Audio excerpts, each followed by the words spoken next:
Hello booktube, my name is Elizabeth and I read bouquets and books. I am sitting in a different place today. I am in the same room as usual, but since this is autumn, since darkness has arrived and darkness comes much sooner than it used to, there's no point for me to sit beside the window. So it's just more convenient if I sit in this spot, so that will be my spot. The only disadvantage for you, and it's not nothing, it's that instead of having a pretty shelf above my shoulder to look at, you have now a closet door. Not very interesting. Maybe I'll cover it with something if I decide to film in this spot regularly. So today I am doing the end of the year book tag. It was originally created by Ariel Bisset and I was tagged by Roz at Scallydandling About the Books. Thank you very much, Roz, for tagging me. And between the questions, I will insert images that I took of Ottawa. At this time of year, it's quite pretty, so I will show you some images between the questions. So, images.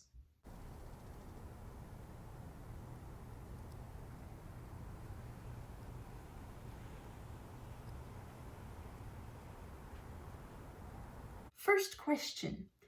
Are there any books you started this year that you need to finish? I would say the only books that I need to finish are the ones that I'm currently reading. These are these two books. Mainly this one, The Way We Live Now by Anthony Trollope. It's a read-along with Steve Donahue and Jordan Parsons and a few other people, I think, on booktube. I'm tagging along, so at the moment I am at chapter 85. That means I have about 120 pages left to read. It's a lot, but at the same time, the end is getting near because it's a big book. So I want to finish this one by the end of the month. And the other one that I'm reading currently is Found in Translation. It was in my pile of possibilities for the month of November, but I decided to start it right now. The reason I wanted to pick this up was because of Daniel at Guilty Feet. He made a video this Monday about translations and quality of translations, and it made me want to read a book about translation, so that's what I'm reading. So that's another book I'd like to read, and I will probably finish reading quite soon. Other than that, I have two other books that I started earlier this year and that I haven't finished, so they are sort of on the side. They're not firm DNFs, like it's not that I will not read the rest of it. They are sort of soft DNFs because I've become interested in other things and they are just lying there waiting for me to pick them up. If I don't finish them, I don't mind. So I may finish them this year. I may finish them. I may pick them up and start them over again, perhaps next year. So for the moment, I would say just these two that I mentioned are the two that I want to finish before the end of the year.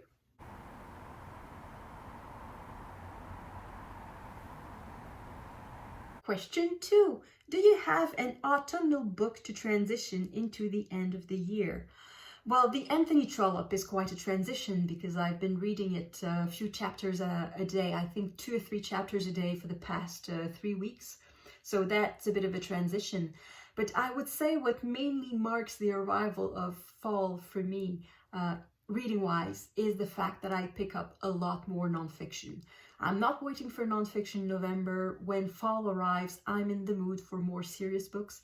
So that means either classics, books that were written in the 19th century or earlier, but it mainly means nonfiction. So I've been reading truckloads of nonfiction.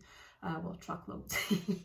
Everything is relative. I'm not Steve Donahue, but I would say that 75% of what I've been reading since September or even since October is nonfiction. So that's the main transition for me.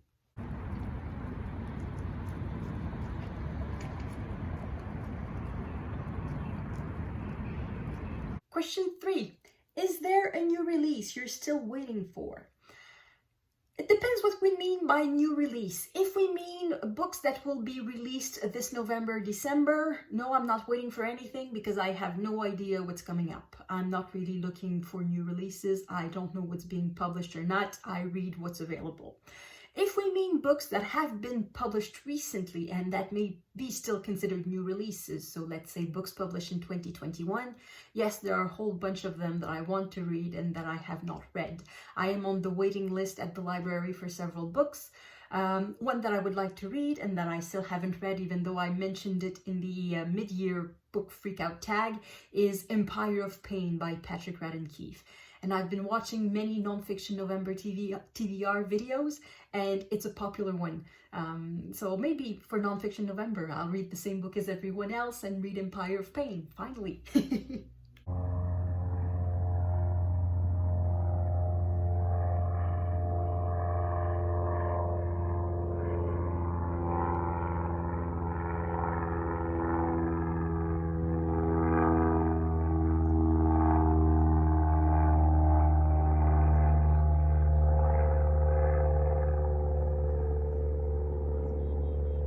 Question 4. What are 3 books you want to read before the end of the year? There's a whole bunch of books I would like to read. I will mention 3 books that are on my non-fiction November pile of possibilities and that I think I will get to. So these would be Svetlana Alexevich, Secondhand Time. It's a big book. I bought it last year for August Women in Translation, and I didn't read it, and then I thought I would read it for Nonfiction November, and I didn't read it, and now it's next Nonfiction November, so I hope I will get to it. Another one that I would like to read is The Tigress of Forli by Elizabeth Lev. That one was recommended by Brittany at Literarily Smitten. She made a video for Women's Day in March where she presented non-fiction books about strong women, and this is one of the books she recommended, and I ordered it right away. It sounds just so interesting, but for some reason I still haven't read it yet, so this is another one that I hope to prioritize in Non-Fiction November. And the third one would be Venice by Peter Ackroyd. It's a portrait of Venice, a history of Venice. It's a biography of the city, I think. And it would be like traveling, but without leaving my comfortable chair. So these are 3 books I would like to read before the end of the year, and they are all nonfiction.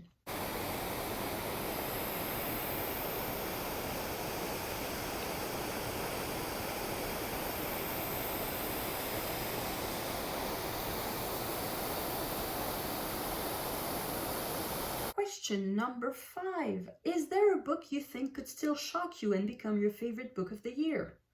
Of course, any book I read could become my favorite book of the year. I have to say I don't get overwhelming enthusiasms for books. I see a lot of people on booktube who fall in love with books. I rarely do that. It happens, but it hasn't happened in a while. Basically, it hasn't happened since I'm over 25 years old. But it may happen. Any book can be the next great book. The books that I mentioned, Svetlana Alexevich, The Secondhand Time, that could very well become my favorite book of the year. Empire of Pain, that could very well be my favorite book of the year. Yeah, any book.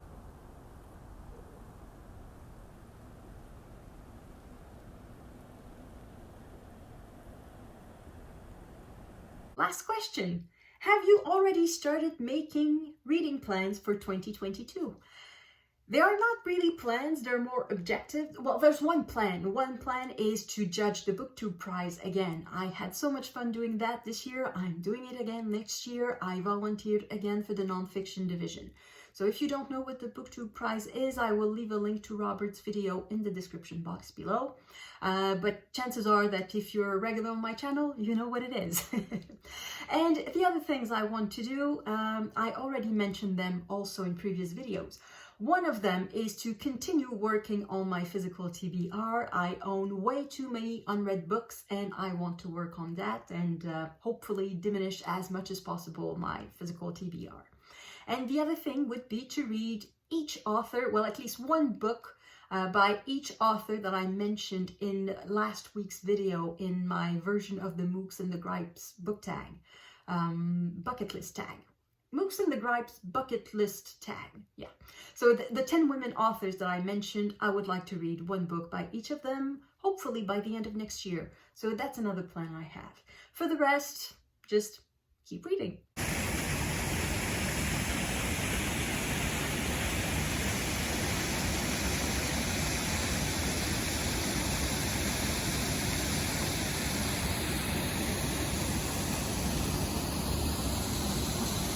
I'm going to tag Jack at Spread Bookjoy. I'm going to tag James Holder, and I'm going to tag Courtney Ferrisher. I haven't seen these people doing the end of the year book tag. Of course, you don't have to do it. It's just if you want to, it's just an invitation. And if anybody else wants to do it, of course, you're welcome to do it. Consider yourself tagged. So thank you everyone for watching. I hope I will see you in the next video. À la prochaine!